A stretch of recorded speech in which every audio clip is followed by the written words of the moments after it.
Can you tell me your name, a little bit of your history, and why you were today at the demonstration for medical marijuana? My name is Brent Nicholson Earl. I've been an AIDS activist for over 30 years, and I have been living with HIV and AIDS for about as long. My official seropositive antibody test was 1989, but I knew I knew I'd been exposed to the virus many years before that because my partner of 12 years was already very sick and he died many years ago in 1991. I have other related conditions. Part of my AIDS activism took the form of ultra marathons. I founded, and I had to found an organization to support these efforts. And the first effort was called the American Run for the End of AIDS. That was a 9,000-mile run around the perimeter of the United States and to 3 Canadian cities on the northern route. That took me 20 months, 30 years ago next year. It was from 1986 to 1987. And, I was not a marathon runner before I decided to run around America to raise awareness about AIDS. And so I had to turn myself into one. And so for the year and a half leading up to the run, I ran 3,500 training miles and 5 marathons to prepare for the 9. So in truth, it was, over 13,000 miles in a very concentrated period of time. And then I continued to do ultra marathons. I ran a 1,000-mile run with the rainbow flag in 1990 as a symbolic torch and symbol for AIDS awareness and prevention from San Francisco, the Athens of the Gay Games, to Gay Games 3 in Vancouver, British Columbia. And I thought it was finished because I was starting to have all sorts of upper spinal problems. But I did do one last ultramarathon, which was a team event, and me and 5 other inline skaters rollerbladed across the country from San Francisco to New York, 4,300 miles with the rainbow flag, from San Francisco to New York for Gay Games 4 and Stonewall 25. After all these ultramarathons, that's when my surgical adventures began. In 2000, I had my first spinal fusion in my neck. They fused C5 to C6. And then in 2004, I had a second fusion. We'd hoped to put in a titanium steel plate that would have gone from C4 to C7. But unfortunately, when my surgeon opened me up, both those first 2 fusions they opened up the front of my neck and did those fusions, and he used the same scar, went across the same scar for the second operation. But unfortunately, when he opened me up, there was so much scar tissue formed that as a result, from the first fusion, that as a result, my esophagus is attached to my spine, and he could not detach it, so he could not put in the titanium steel plate. But he did work on me for 9.5 hours to try and stabilize my neck, and I was having nerve compression on both the motor and the sensory side of the nerves, so I was getting weakness and severe pain, and the surgeon did help me with fusing C4 to C5, C6 to C7. Unfortunately, 2 years later, there were further complications in which there was compression on my spinal cord. And I was getting all the problems on my arm and the cervical spine problems resulted in weakness and pain in my left arm, and I'm left-handed.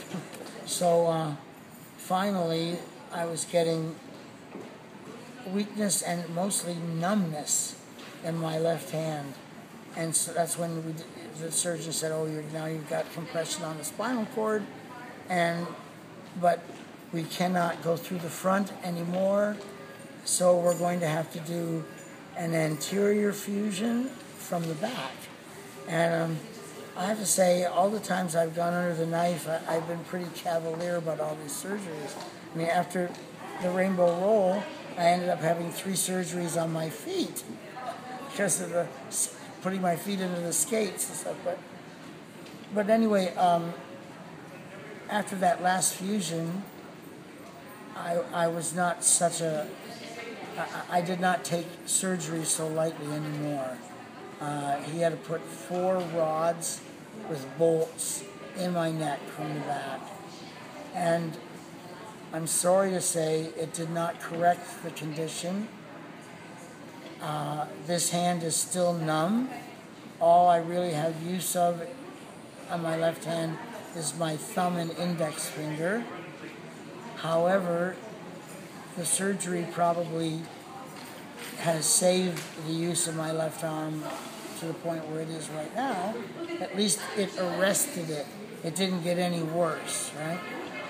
So, but I also have some very severe lumbar spine problems, which I have not pursued a surgical solution for alleviating the severe pain that I've been living with for over 20 years from my lower back.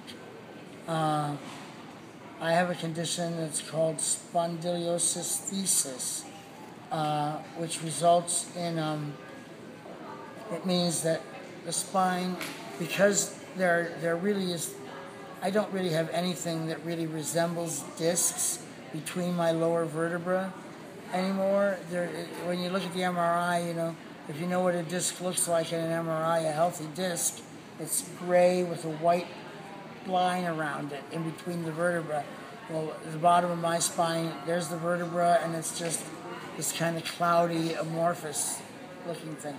So some people are fortunate because the body, when discs get broken up and destroyed, if they bulge and they press on a nerve, then you're in trouble, right? But if they get just kind of broken up and kind of destroyed, the body actually absorbs that material into itself. I don't know what the process is or how it does it, but it does. So some people are fortunate, and when that happens, there are no discs between their vertebra, and they just go bing, bang, boom, and it's like a self-fusion. Yeah, self-fusion.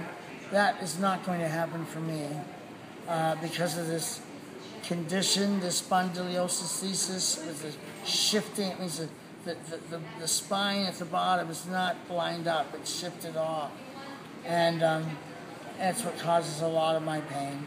And I go to pain management. I've been going to pain management for between 15 to 20 years. I couldn't tell you how many epidural injections I've had in my spine, which are steroid, and facet injections, which a facet means they run an electrical charge along the needle, like a radio frequency, to try and alleviate the pain. I'm also on a tremendous amount of opioids, barbiturates. We've tried a lot of different ones, and I used to be on 20 milligrams of OxyContin 3 times a day until the state freaked out about OxyContin and doctors possibly overprescribing or prescribing meds for people who don't need them or something like that. And so the state informed me a couple years ago that they would not allow my doctor to write a script for 90 pills of OxyContin a month. I could only get 60, and it's time release, and it doesn't. They don't last 6 hours, so I have to also get a script for Vicodin or hydrocodone, which is another opioid. And marijuana would alleviate your pain? Absolutely. And I do use marijuana for pain relief. I've been using marijuana ever since I started on the antiretroviral medications for my HIV infection. The doctor, I told my doctor originally when I seroconverted and became HIV positive that I wanted to try alternative therapies. And he said that he would be willing to allow me to try whatever I wished as long as I would agree to going on antiretroviral therapy when my T cells approached 250. So I agreed to that, and for 5 years I managed to keep my T cells above that level, and I tried all the different experimental theories, super blue-green algae, different nutritional supplements, egg lipids. I did everything short of drinking my own urine. I never did that. But I tried everything. Can I ask you how many pills you take a day? Oh my goodness.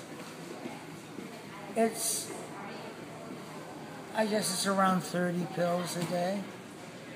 At least. Are you in pain right now? Sure. What's the level of pain from 1 to 10? 6 today. 6? And that's because I had an epidural in my lumbar spine 2 weeks ago, and it's still working. So I've had a very dramatic diminishment in pain in my lower back, but I live with pain throughout my body. Although my cervical fusions, I think my surgeons viewed them as successful. That's success is a very debatable term. You survived. I survived, but I have a lot of scar tissue in my neck and elsewhere, and because of that, I have a lot of arthritis. And because of the arthritis, I'm constantly in pain from the arthritis. I mean, there can be levels when I'll say, oh, and I never realized, to be a slave to the climactic conditions is not fun, And I live in the East Coast that just seems to be continually getting wetter and more humid. It's becoming tropical. Yeah, all the time. And it's like, if it's humid, I'm not happy, I'm in trouble. And I'm not only in trouble from the arthritis, I have serious congestive heart failure. So I have a hard time with my respiratory system. I had 3 years ago, just last week, I had a quadruple bypass emergency heart surgery, and they don't tell you. It wasn't the heart attack I had. It wasn't anything that I had heard described of what it would be like if you were going to have a heart attack. Like the symptoms. Yeah, I thought I had indigestion. I'd been out late. I'd gone to the theater and then eaten late after the theater and come home and was in the bathroom and noticed that, and it had been we've been having a terrible heat wave in the city 3 years ago, and but I felt really sweaty and clammy, and yet there was this cold sensation in my chest. really weird. What is going on? And I thought, well, it's probably indigestion. It's, just go to bed. And I at my apartment, I have a loft bed. I always used to sleep in a loft bed. As it turned out, I went up to bed. I laid there for 15 minutes. The symptoms did not go away. So I came back down, and can I tell you myself, that was the last time I was in that loft bed. I haven't been back since. You've been able to go back. No. So I sat in a chair for a few minutes, and the symptoms still persisted. So I have a blood pressure sleeve, one of those electronic machines. I put it on my arm to check where my blood pressure was at, and it came back as 298 over 142. My God. I thought, uh-oh, something's terribly wrong. So I called 911. Yeah. And Because of that, you're here today. Yeah.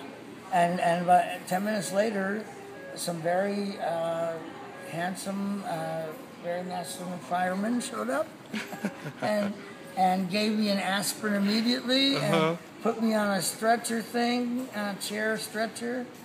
And I guess they called around to figure out where the best emergency room would be for a heart surgery.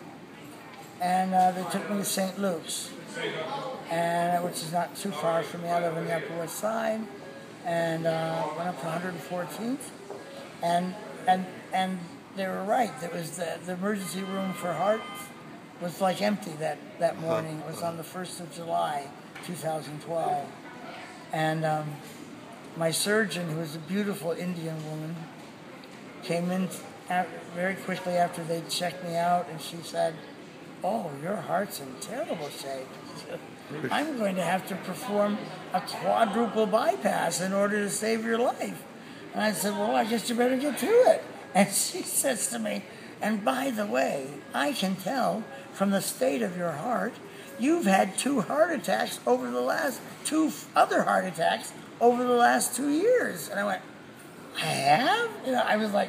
I was shocked. I couldn't figure out when I had these heart attacks until I was in the recovery and in the ICU unit for a week and gasping for every breath. Suddenly, I put two and two together and realized how connected the heart issues are with our respiratory system. Yeah. And then I knew immediately when I had those two heart attacks. They had both been in 2010 when I was doing running events and was experiencing respiratory distress and did not attribute it, certainly did not attribute it to a heart attack. Thought it was the climactic conditions that was causing it.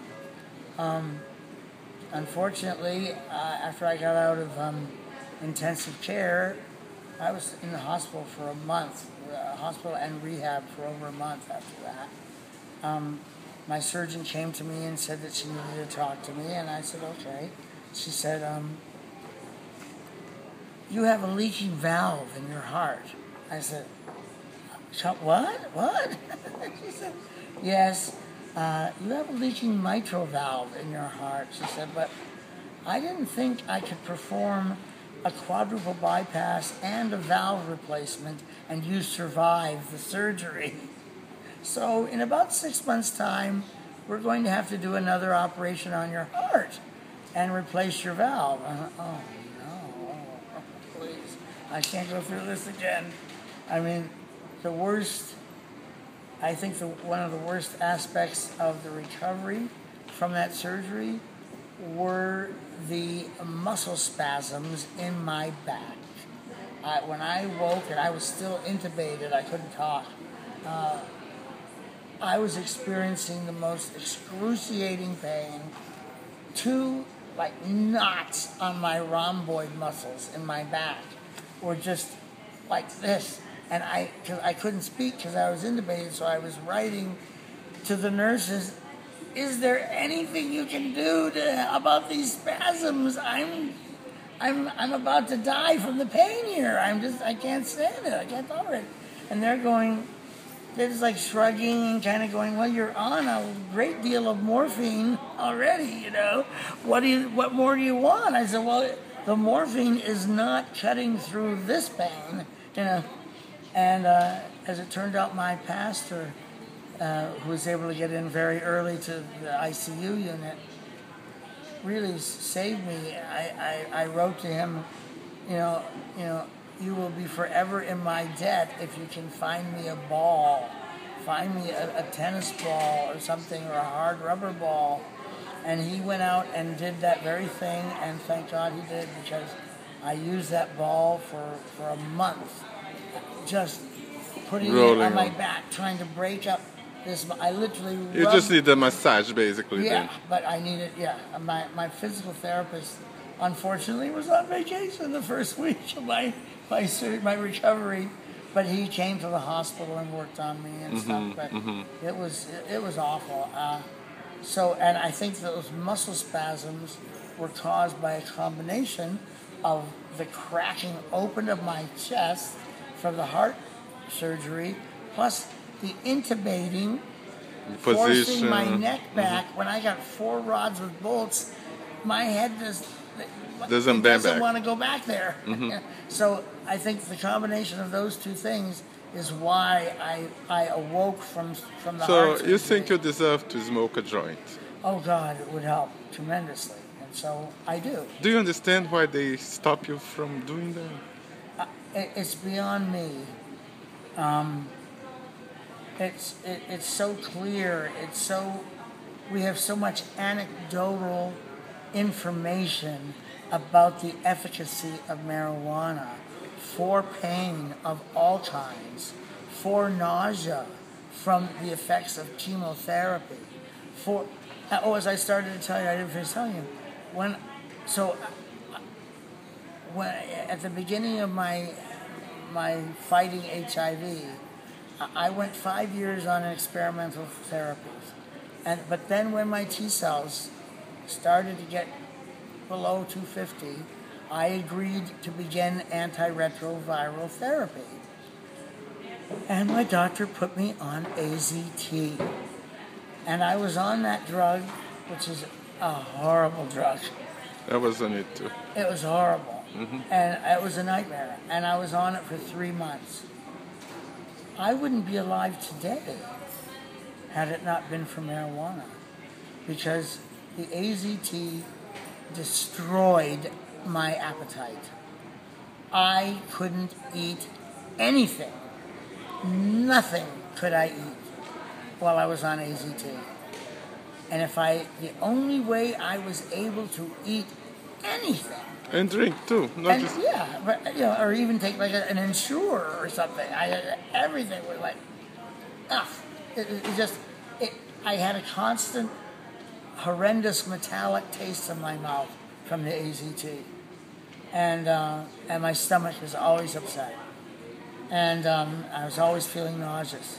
So if I had not smoked marijuana throughout those 3 months, I wouldn't be alive today. I would have perished from malnutrition because I wouldn't have been able to eat anything.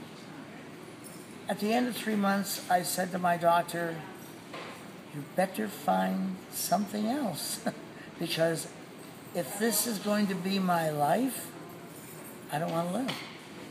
Not like this. And so he switched me off of AZT, and I went on to Zaret, another pretty nasty drug. They were all nasty in the beginning. Yeah. Right?